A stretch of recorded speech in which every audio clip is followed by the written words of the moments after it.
मंत्री हैं, उनके कहने से सब होता है, ऐसा बोलते हैं।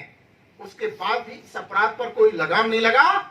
इसलिए हम इस समय संपूर्ण हिंदू समाज, संपूर्ण सनातनी समाज से हम ये आग्रह विनम्रता पूर्वक करते हैं, इस लोकतंत्र के महापर्व में 7 नवंबर को बटन दबाने से पहले ये जरूर विचार करें कि वास्तव में हिंदू धर्म के लिए कौन उपयोगी है, कौन अनुपयोगी है, कौन रक्षक है, कौन भक्षक है, कौन समाज का संरक्षण दे सकता है, इसको विचार करके और मतदान करें। ये आग्रह पूज्य संत लोग और करने आए हैं। और ये इसके आधार पर नुक्कड़ सभा, कुछ रैली, घर घर में प्रमुख लोगों से जाकर मिलना जुलना, ये सब काम पूज्य संत लोग करने वाले हैं। आज अपने इस पत्रकार परिषद में इस प्रकार की बातें आप सब लोगों के सामने लेकर आना, ताकि नीचे इकाई तक के इस महापर्व में हम हिंदू समाज से भी यह आह्वान करते हैं या आग्रह करते हैं, उस भगवा ध्वज के अपमान को न भूलें।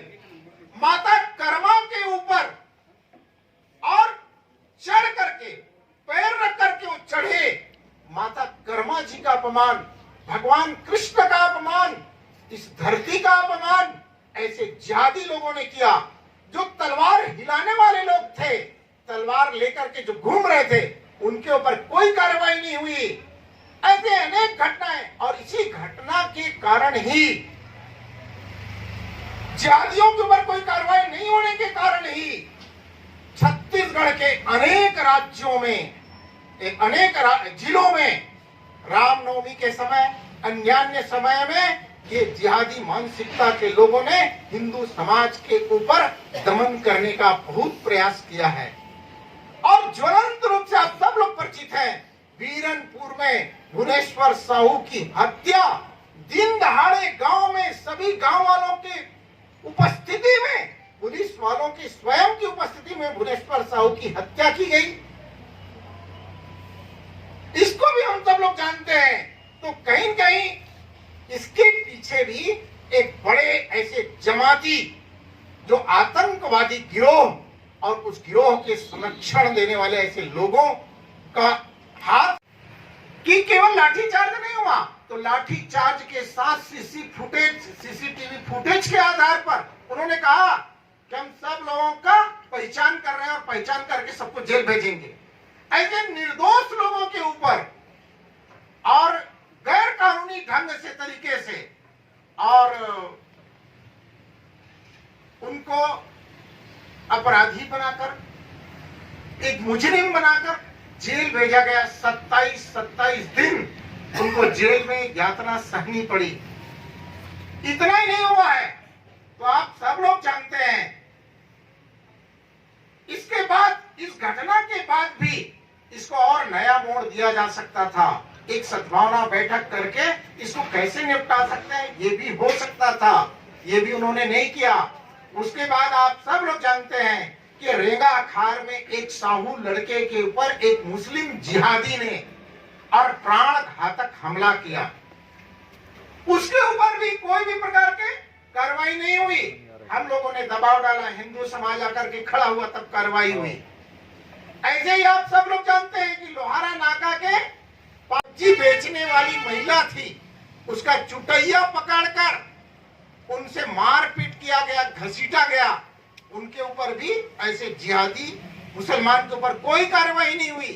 क्या यहाँ कवर्धा नगर में हिंदू होना अपराध की श्रेणी में आता है?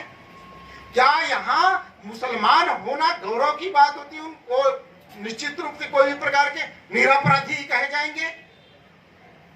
तो ये सब किसी के कारण यदि हो रहा है, उसके पीछे कोई न कोई बड़ा हाथ था, और वो हाथ किसी का है तो मोहम्मद अकबर जी, जो यहाँ की स्थानीय विधायक है, उनका ही हाथ है। इस बात को समस्त जनता और समाज समझती है, और आज मौका आ गया है हिंदू समाज के लिए। इस समय मोहम्मद अकबर को और हम उनके किए हुए कारनामे का हम दंड दे सके।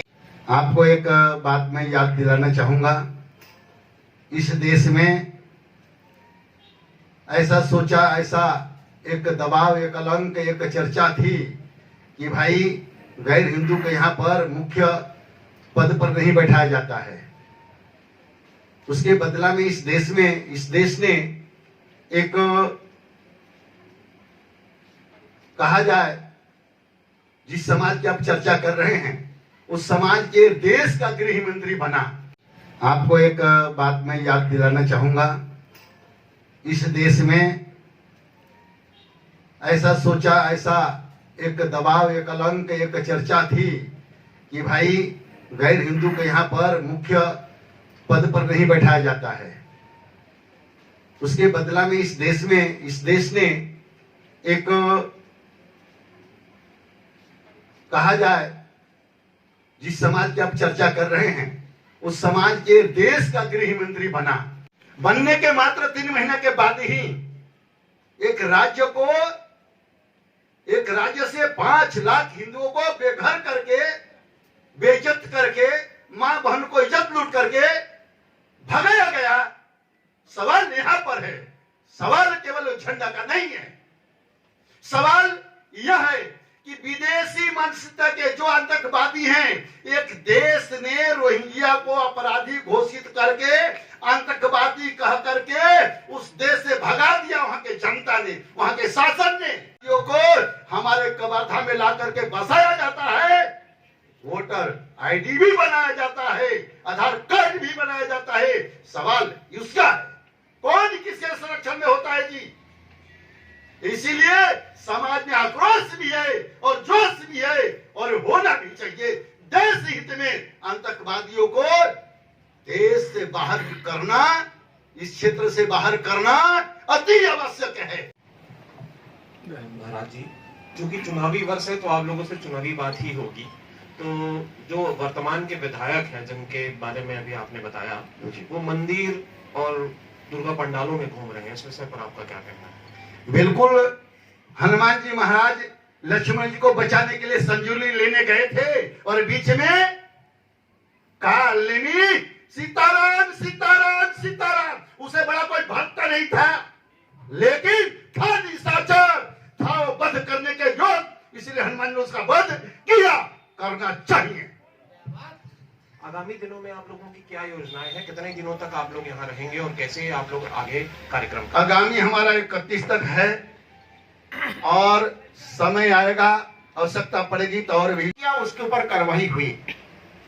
बदले में हिंदू समाज ने प्रतिक्रिया स्वरूप 5 अक्टूबर को एक छत्तीसगढ़ बंद का आह्वान के अंतर्गत एक प्रदर्शन किया और प्रदर्शन में हम सब लोग भली भांति जानते हैं, उस प्रदर्शन में हिंदू समाज के ऊपर बर्बरता पूर्वक लाठी चार्ज हुआ।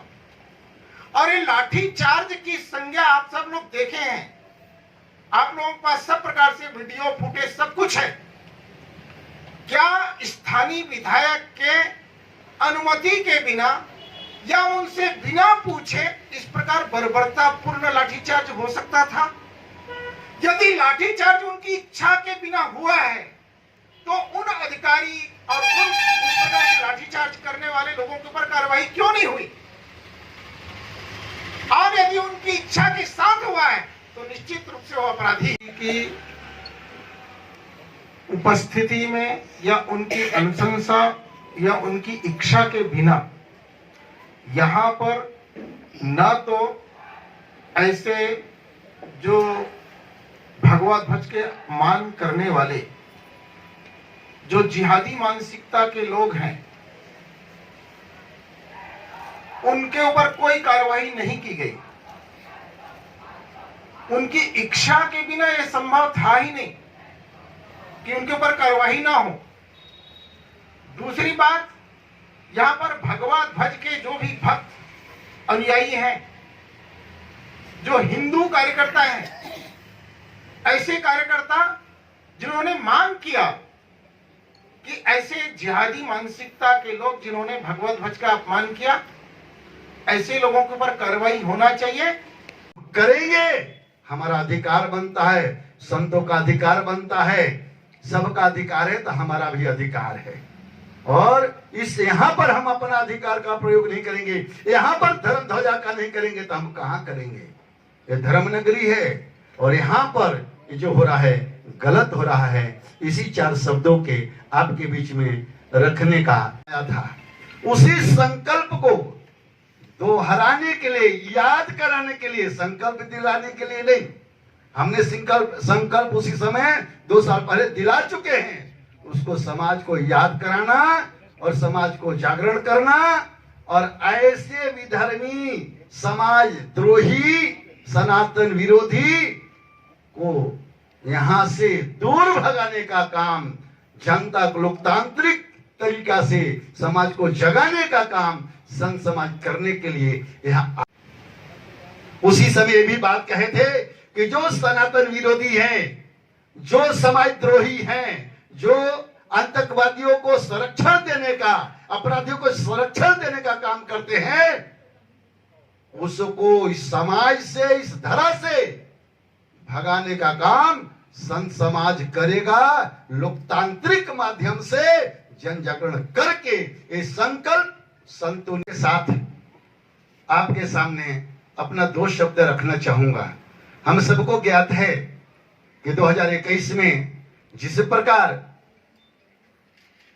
भगवा ध्वज को गलती होता है, गलती की जाती है, गलती से कोई काम होता है, क्षम्य है, लेकिन गलती करने के लिए ही गलती किया जाए, चिढ़ाने के लिए गलती किया जाए, वो अक्षम्य होता है। अर्थात भगवा ध्वज का योजनाबद्ध अपमान करना, सनातन को कुचलने दबाने का काम करना, भगवा ध्वज के अपमान करना, वो भयावह स्थिति हम लोगों ने देखा है कि हजारों हजार सनातनियों को मारने का, पिटने का, जेल में ठूसने का ऐसा कार्य किया गया। प्रतिक्रिया में संत समाज, आपके कवर्धा करपात्री जी महाराज के इस नगरी में एक धर्म सभा हुई थी। उसमें सभी संतों ने संकल्प दिलवाया था सनातन की रक्षा के लिए, धर्म ध्वजा के रक्षा के लिए समय समय पर जो भी सभी लोग, आप लोग आए हैं। यह क्षेत्र, पत्रकार का क्षेत्र एक ऐसा क्षेत्र है कि हर समाज को, हर बड़े छोटे व्यक्ति को एक दर्पण दिखाने का, आईना दिखाने का काम पत्रकार कर। सभी मत पंथ के संत इस सांस्कृतिक धारा को पावन करने के लिए, प्रक्षालन करने के लिए पधारे हैं। सिया राम मैं सब जग जानी, करहूं प्रणाम जोरी जुग पानी। सभी के चरणों में वंदन करते हुए मैं 2 शब्द आप लोगों के सामने मैं रखना चाहूंगा। यहाँ पर विविध भैया हमने उदाहरण दिया, यहाँ पर सभी हनुमान हैं, जितने बजरंगी हैं सब हनुमान हैं। ये हनुमान जी सबसे पीछे बैठते थे। जामवंत जी का आपने उल्लेख सुना होगा, का चुपसादी रहूं बलवाना, पवन तने बल पवन समाना। तो हमारे जो ऐसे योद्धा हैं वो शांत हैं, समय पर अपना प्रभाव दिखाएंगे, बताएंगे और बताते हैं, वो हमारे साथ हैं।